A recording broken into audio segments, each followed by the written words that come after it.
started soon, and I'll start by introducing my dear friend and colleague Gayle Collins from Jackson Lab, who is the workhorse behind everything that we do at Jackson Lab. So take it away, Gayle, and I'll wave my arms around when your time's. Okay. So, as Jan said, I work with Jan at the Jackson Laboratory. We work in the lab of Patsy Nishina and Jürgen Nagert. And I've been working on Alstrom Syndrome for over 20 years now. So I thought it would be fitting today to give a historical overview of our journey into trying to decipher the molecular basis of this disease. Okay. There's no remote control to... I think you have to click it. Okay. Great. And I'm left-handed. Okay. Just to confuse you.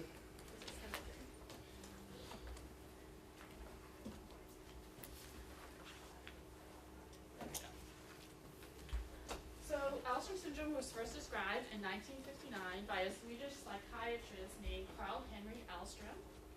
He identified a patient that had clinical features that were similar to that of Lawrence Moulin-Bardet-Vidal. The disease was thought to be recessively inherited, and the patient had early retinopathy, obesity, diabetes. However, the patient lacked polydactyly and had normal mentation. So this was classified as a new disease entity. So here we have the classic cardinal features of Alstrom syndrome. One of the earliest clinical manifestations is a sensitivity to light and nystagmus, which eventually progresses to photoreceptor degeneration. Also during infancy, some patients may have an episode of dilated cardiomyopathy. Otherwise, this feature may present again later in adulthood. Also during childhood, patients develop hearing loss, obesity, elevated triglycerides and insulin levels that eventually leads to type 2 diabetes. Later on, kidney disease, liver disease, and urinary disease may develop. And this often progresses to organ failure associated with fibrosis. So way back when I started at the lab, Jan and Patsy in our lab had visited our Human Genetics Center in Bar Harbor, and they came upon a patient that had Alstrom syndrome. And some of these features were very similar to a mouse model Tubby that Patsy was working on. So became very interested in pursuing this disease. So soon later, Jan identified 3 other pedigrees of Nova Scotian descent. And she also came across a family in Pennsylvania and Australia that also had the diagnosis. So back then we had 8 patients diagnosed with Alstrom syndrome. So what does Jan do is she invites the families to Bar Harbor, and we all have a get-together, and we were fortunate in that the Australian family and the Pennsylvania family was able to join us. And so this is Jan and me back in the day, 20 years ago. Going back, to put things into perspective today, from those 8 patients, we now know that there's over 1,000 individuals spread across 21 countries around the world. So going back to the initial day when we had this, we decided we were going to map a genetic position for it. And so we applied for NIH funding, and the grant was immediately rejected. One of the reviewers said we would never identify the disease gene. Obviously, we had a limited number of families. The disease was rare, and there was no power. There wasn't enough power to find a map position. But we keyed in on these families, these 4 families of Nova Scotian descent, and we knew that, we suspected that there was perhaps a common founder. So there began a very extensive genealogical study by Jan Marshall.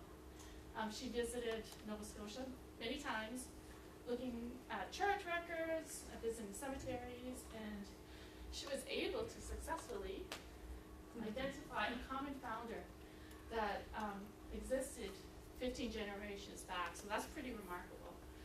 And this was very powerful because it allowed us to utilize a homozygosity mapping strategy to find the disease gene locus. And we were able to successfully do that in 1997. Homozygosity is based on the premise that all the affected individuals with Alström are carrying homozygous copies of a mutated allele. And if you do a marker analysis, then all those markers that are tightly linked to the disease locus will be homozygous by descent. So we mapped the disease locus to chromosome 2p13. And during this time, the internet was becoming more available, and Jan was ascertaining more families. And we were able, by genotyping these families, we were able to identify crucial recombinants that enabled us to narrow the critical region to a very small region that encompassed 16 disease genes. And so we systematically went through the disease genes, and we came across a novel transcript. It was a HIA 328 transcript. And when we sequenced through the transcript, we found a 19 base pair insertion that caused a frame shift. So this gene was unknown, and this was the original one of the kindreds in the French-Acadian pedigree. So we went back and confirmed in all the patients, and then sequenced additional families segregating Alstrom Syndrome, and confirmed other new mutations in this gene. So about the same time, David Wilson's group in the UK was also studying. He had come across a patient that had a translocation on chromosome 2. And when he went and found the breakpoint of the translocation, it lied within this gene. So we worked together to decipher the genomic structure of the gene. And so when you look at the genomic structure, it's a horribly large gene, unfortunately. It's comprised of 23 exons. Exon 8 is 6 kb long, and it is comprised of 34 imperfect repeats. The mouse homologue exists on chromosome 6, and there's an exon in the mouse that is not present in the human gene. We also know that there's a lot of alternative splicing going on, and there are tissue-specific splice variants. One of the most prominent differentials are the presence or absence of the last two terminal exons 22 and 23. When we look today, we've found over 200 mutations within the ALS gene. And as you can see, most of the mutations lie in the largest exons. And exon 8 isn't a surprise, it's a repeat region, and mutations tend to cluster and repeats. Very recently, we've been finding more mutations upstream, which was very surprising to us for reasons I'll explain later.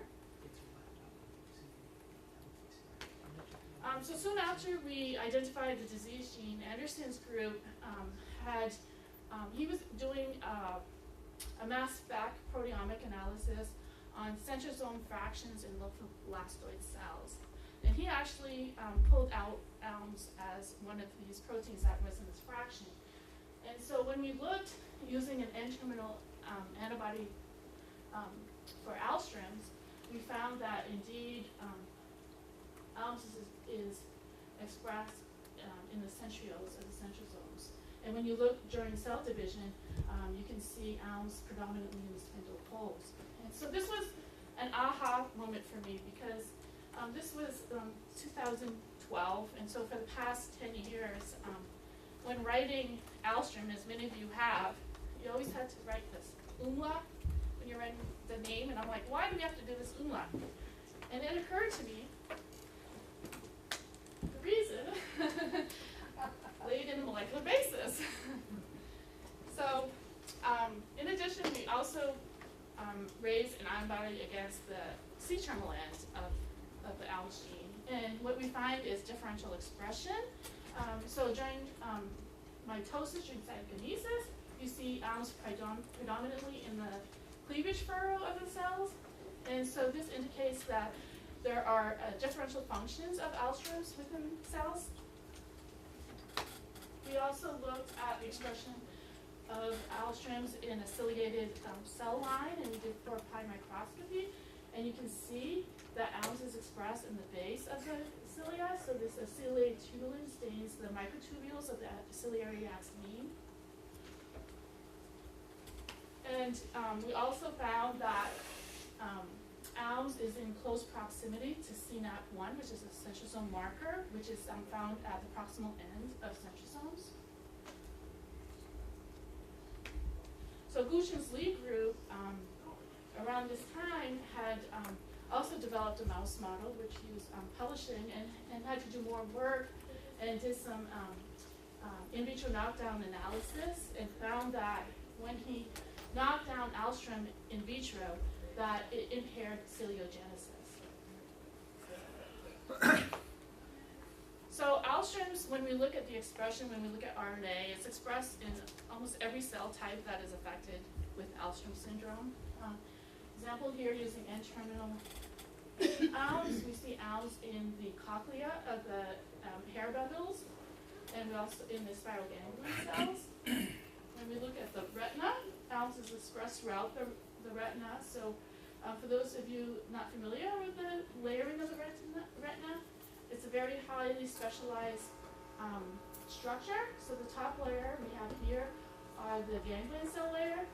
This layer here is the internuclear layer, which houses the secondary neurons that make synapses with ganglion cells, and photoreceptors, which are found in this lower portion. So when we look at expression, we see expression in ganglion cells, in secondary neurons, and in the connecting cilium that connects the photoreceptor inner segments to the outer segments. So when we look closer in higher power, using molecular markers for the connecting cilium, we see that ALMS is critical from RP1, which is found at the ciliary tip, in close proximity to RP group 1, which is found in the transition zone, which is between the basal body and the cilia. So next we wanted to identify interacting partners that interact with the ALMS1 protein. So we performed a yeast-2 hybrid analysis, and we had several different libraries. We had embryo library, we had brain, and retinal library. And so when we designed the bait, we designed it at the C-terminal end of the gene. And when we screened the library, those proteins that we found as interactors are indicated in green. So myosin 5B, actinin, and HAP1A. They have a known function in endosome recycling. And when we look at the ALMC localization with actinin, we see that they co-localize in the cytoplasm of cells. Gayle, can we interrupt you to put a microphone on? Can I make you a superstar? Oh. Okay. Do you charge royalties and all that? Sure. Now, I'm not professional at this, so I'm just doing my best. So, everybody, where do we put?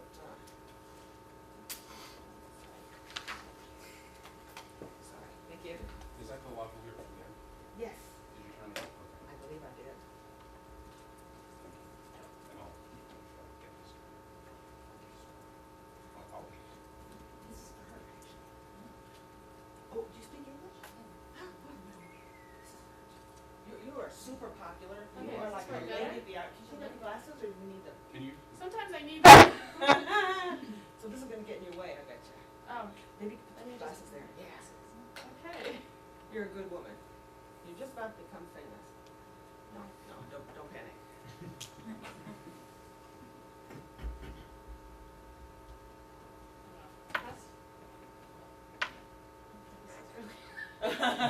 We'll get bobby pins for the next person. Anybody have any bobby pins? All right. This might fly off my head. Yeah, there we go. You want some? I'll just hold it. Okay, we're good. All right, so Jan followed up by doing some pulse chase experiments with transferrin. That's working well. Oh my.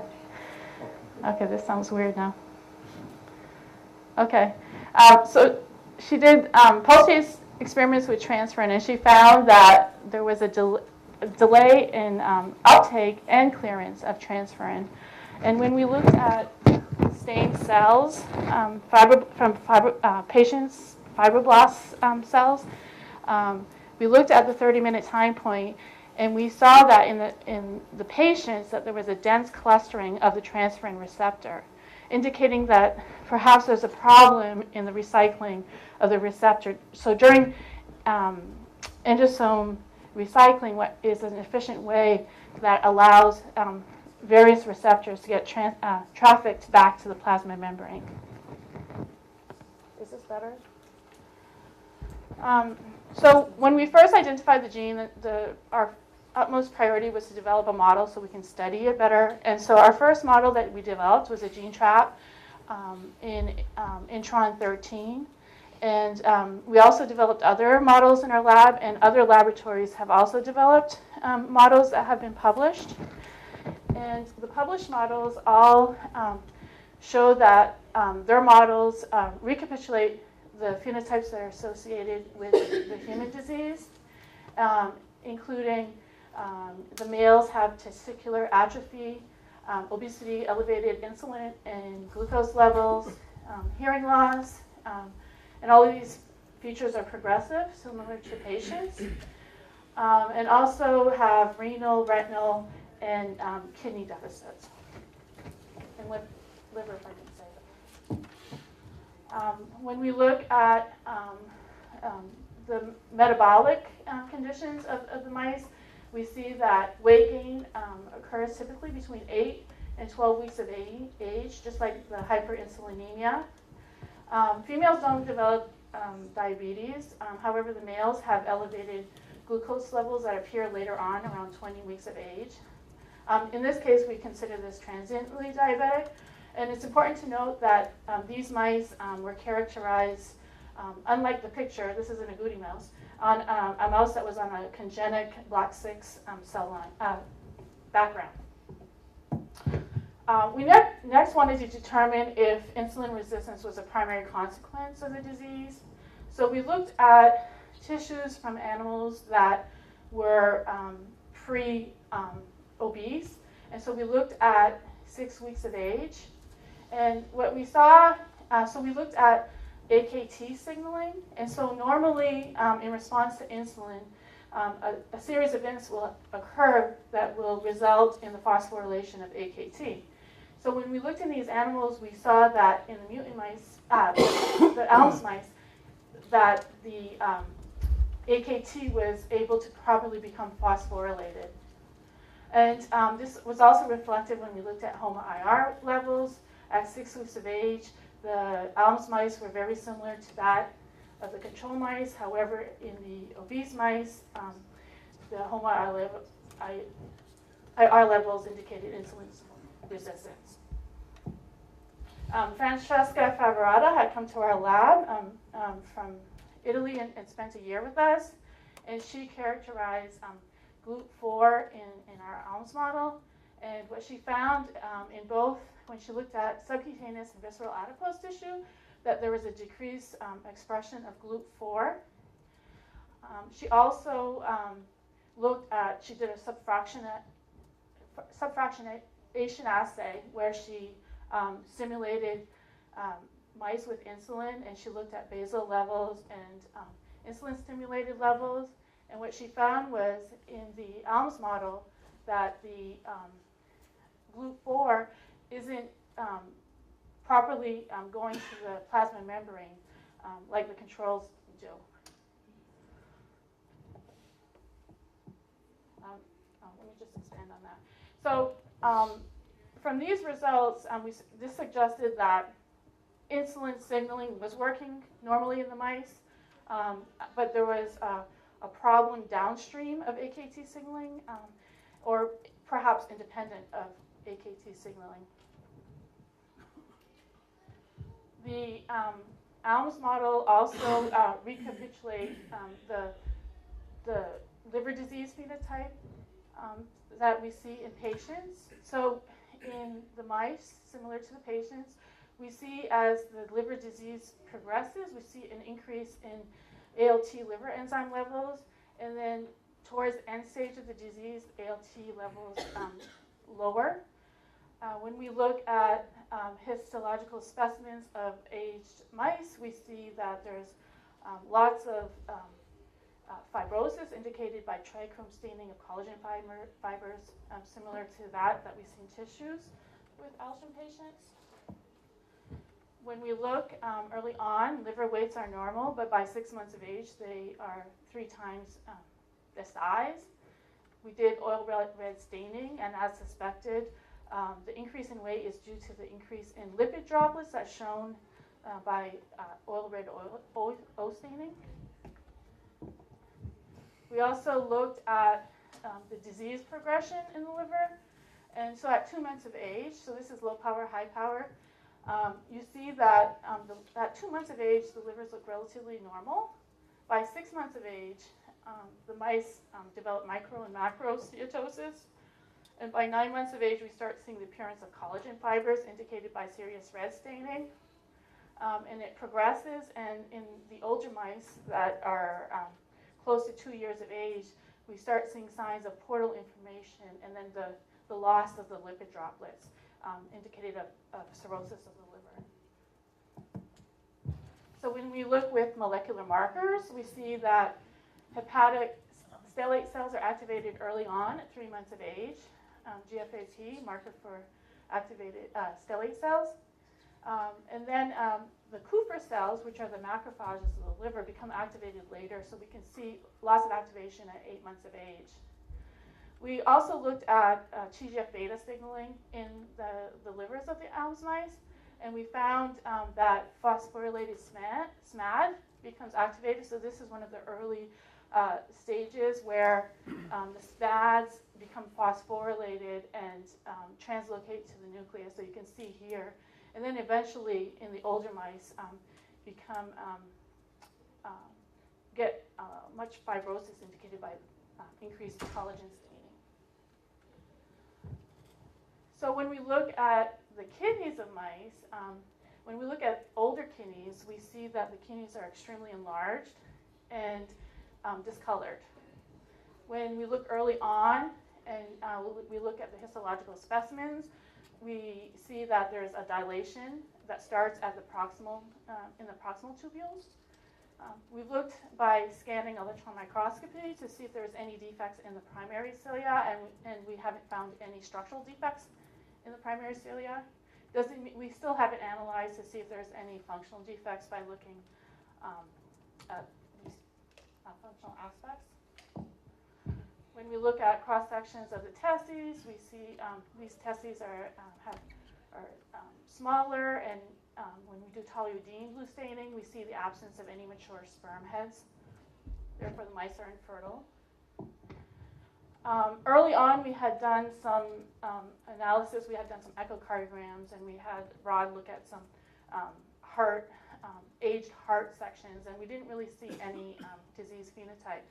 But a few years ago, Dan Judge had come across an infant that had recently had a heart transplant, and he looked at the tissues, and the patient didn't have a diagnosis yet of Alstrom Syndrome. He looked at the heart tissues and found that there was an increased proliferation at a time when most of the heart cells undergo cell cycle arrest and become terminally differentiated. So he went back and looked in his registry, and he had other patients that had a similar phenotype. And so along with this patient, he did whole sequence genome sequencing. And in this patient, he found a frame shift in the ALMS1 gene, and in other patients also found significant mutations in the ALMS1 gene. So then he went on and he did siRNA in a mouse cell line of heart, and found that there was an increased proliferation in the cells. So he had me send some of our fixed heart tissue that were 2 weeks of age, and they were, I think it was postnatal 15.5 days. And that time period was important because usually in the mouse by P10, the heart myocytes undergo cell cycle arrest. And he did BRDU assays and found increased proliferation in the mice as well. When we look at fundus exam, so this is ALMS on a B6 background, the degeneration is extremely slow. And this is an aged mouse that's about 18 months of age. You see a grainy fundus phenotype. I'm not sure if you can see that well with the light here, but there's also indicators of white spotting. And when we look by cross-section, again, this is the retinal layer. So here's a cartoon showing ganglion cells make synapses with secondary neurons, like bipolar cells, horizontal cells, which make synapses with photoreceptors. So this layer here is a photoreceptor layer. And you can see here in the mice, there's still about 5 to 6 layers left. When we do staining with molecular markers, one of them is a rod opsin. We see mislocalization in the internuclear layer. When we stain with cone arrestin, a marker for cone cells, we see there's less cones, which confirms the cone rod dystrophy that is observed in patients. So as I mentioned earlier, ALMS is expressed everywhere. We took advantage of our gene trap model, which had a LAC-Z reporter and did a beta-gal assay. And in both the gene trap lines that we had, we see ubiquitous expression, predominantly in the fore and hind limbs, but very similar to each other. So when we mated these mice, we were very surprised. So Francesca was actually part of this study as well, in that we weren't able to find any homozygous mice with the gene trap.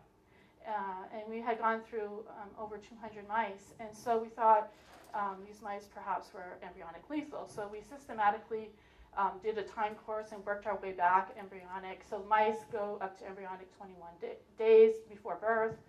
So we went backwards, and we went as early as E7.0 and couldn't find any homozygous. So we suspected that perhaps there was a pre-implantation abnormality.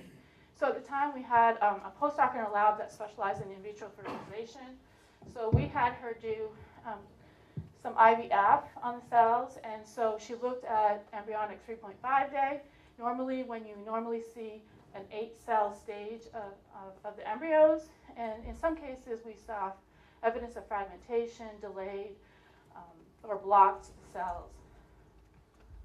So the next thing we did was we're like, okay, let's do a complementation test.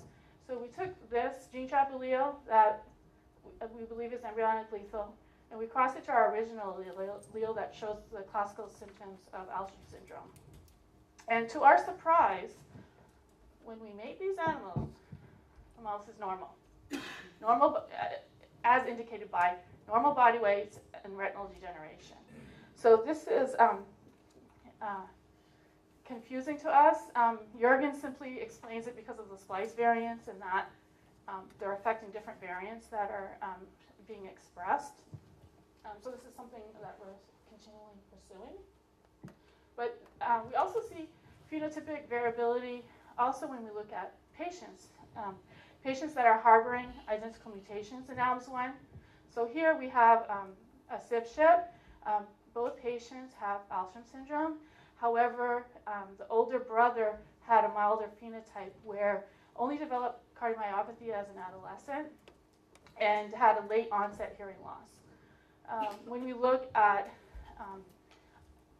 families, unrelated families that have similar mutations, look at 2 males that are similar in age. We see one male that had cardiomyopathy, while the other male only had liver dysfunction. So we're seeing differences. And this is really important to us because here they're harboring identical mutations, but they're displaying different phenotypes. And so you can, one of the reasons could be environment, and another reason could be the genetic background that is being modified, that is interacting with the ALMS1 gene. So modifier genes are segregating background genes that can affect the phenotype outcome of a given genotype by interacting with a disease-causing gene, ALMS, in the same or parallel biological pathway. And these modifiers can either enhance or they can suppress a disease phenotype. And of course, we're interested in those that are suppressing. This opens the door to new possibilities for therapeutic targets. So in our original gene trap mouse, we put on several different backgrounds and we looked at different phenotypes. And one that we see is, so we have identical mutation on different strains. So the background strains are different. And so in one case, oh, I thought I killed it. In one case, we see micro-macrosteatosis with a lot of fibrosis. But on the other strain, you only see mild microsteatosis. And we see a similar thing in the retina. In this case, it's the opposite effect. So this is the black 6 mouse that I said, the very slow degeneration. So this is at 9 months of age, and you still have 8 to 10 retinal layers, which is pretty good for a 9-month animal. But when you put it on a different background, you see there's only 1 layer left of the photoreceptors. So this is a huge change, and so our interest is trying to find and dissect out these genetic modifiers that are interacting with ALMS1 gene. So we do a genome scan. So what we do is we either do back crosses or intercrosses, and what we do is we take these 2 strains and we shuffle up the genome, and we look for areas that are linked with the disease phenotype we're looking at. So, for example, these 2 strains both have mutations in ALMS1. However, their background is completely different. And when you do a genome-wide screen using molecular markers, you look for areas that may be linked with the disease phenotype. And so in this case, for example, for the retinal modifier, we found a region on chromosome 2 that was linked. Oops. Okay. On chromosome 2. So when the mouse was homozygous for the allele, we saw a very, very fast degeneration. But when the mouse only had 1 copy, it was a very slow degeneration. So we were able to successfully map it to region on chromosome 2. And in there was some very nice genes that were very interesting to us. One was MKKS, which is a Bardet-Biedl gene. The other is tubulin TTL9. It's an enzyme that's involved in the glutamylation of tubulins. And this was really interesting because the glutamylation of tubulins is very important for the stability of centrosomes and also for the motility of cilia. And next we had SAP250, which this is the mouse name that is similar to the CNAP1, which we already know interacts with Alstrom Syndrome. So we're at the stage now. It's really confusing. I really like TTL9, but I made a congenic that excludes, that it has TTL9, and I know now that TTL9 alone isn't sufficient. So there's 2 possibilities. It's another gene downstream, or it could be multiple genes that are tightly linked to each other. So right now I'm using congenics. I'm trying to distinguish and try to narrow down. We've also done expression analysis, RNA-seq, in both genetic backgrounds and comparing expression levels in this region. Okay, so this is where we are today. We know that ALMS localizes to the base of cilia. So this is one big cilium here with a mother and daughter centriole.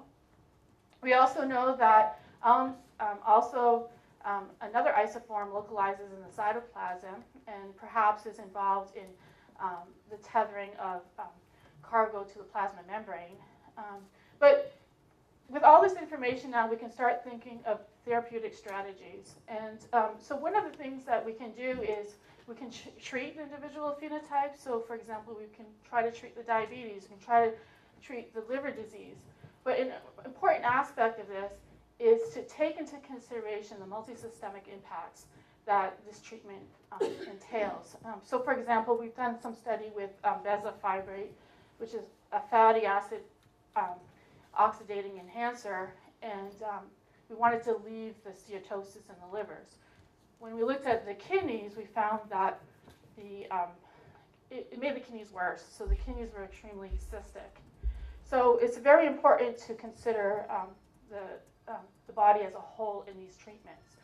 We can look at different avenues for targets. We can look at signaling pathways, TGF-beta, Wnt signaling, hedgehog signaling.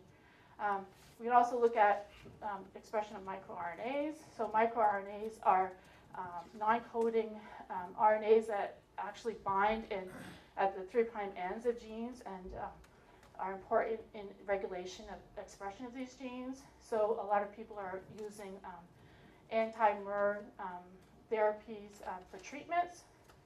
And finally, you've heard a lot about gene therapy. One of the obstacles with doing gene therapy in Alström is the size of the gene.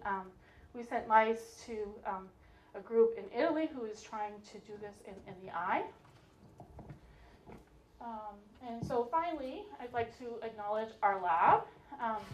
Jan, she keeps me moving.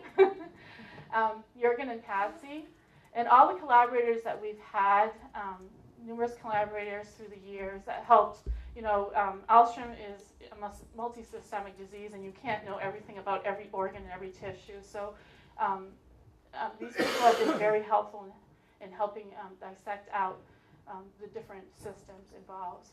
And we have to thank Alstrom International. They're the cohesive thing that keeps this thing going.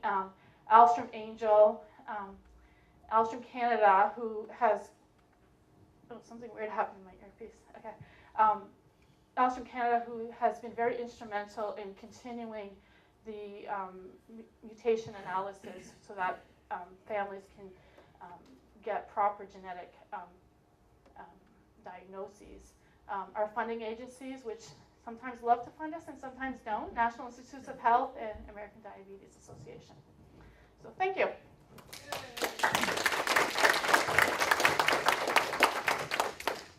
Have any questions? Comments? Good. Am I on time? You are perfect. You do have time for questions. Gail, could I ask you about, you gave some interesting information about the heart, because I think one of the things about all the mice is they don't seem to have cardiomyopathy, but you did find some cellular changes, Right. but not fibrosis. No, we don't see fibrosis. Okay. No. And so the increased proliferation, we suspect that there's an increase, but not enough to cause any disease phenotype. And is it just at that age, or are you seeing it later? No, we're only seeing it early. We actually haven't looked later. We had only sent him those. And another thing that we've been wanting to do is look at different genetic backgrounds. Maybe we might see something more profound in another background. But basically, we characterize the black 6 background. Eric? And about the modifiers genes, I mean, I think we know almost all actually monogenic disorders we see pattern and in terms of the spectrum of a disease, and it varies enormously. Given the fact that we have only around 1,000 actually Alström patients worldwide, in reality, the chance of us finding modifier gene is very small. Right. So yeah, the animal models actually would be an alternative approach. Actually, correct. Yeah, correct. Like you pointed out, 1,000 patients to do look for modifiers. You just don't have the statistical power to get. So that's why we're making use of animal models. And then once we have these genes, we can actually look in patients. And Jan, sometimes when when we have these modifiers, I'm like, okay, can we look at patients that have a milder phenotype? Because we do, especially for the retina, we have some patients that have a very late onset degeneration of the retina. So we can make use and translate what we know in the mouse and see if it's applicable to the patients. Hi. When you did your double mutant mouse and you found no phenotype, did you look at the Alström ANS1 expression level for different organs? No, we did not. No. So, any clue why this is not, what is the phenotype? At least, how do you explain the absence of phenotype? Right, okay, so me and Jürgen go back and forth. So Jürgen likes to blame everything on splice isoforms.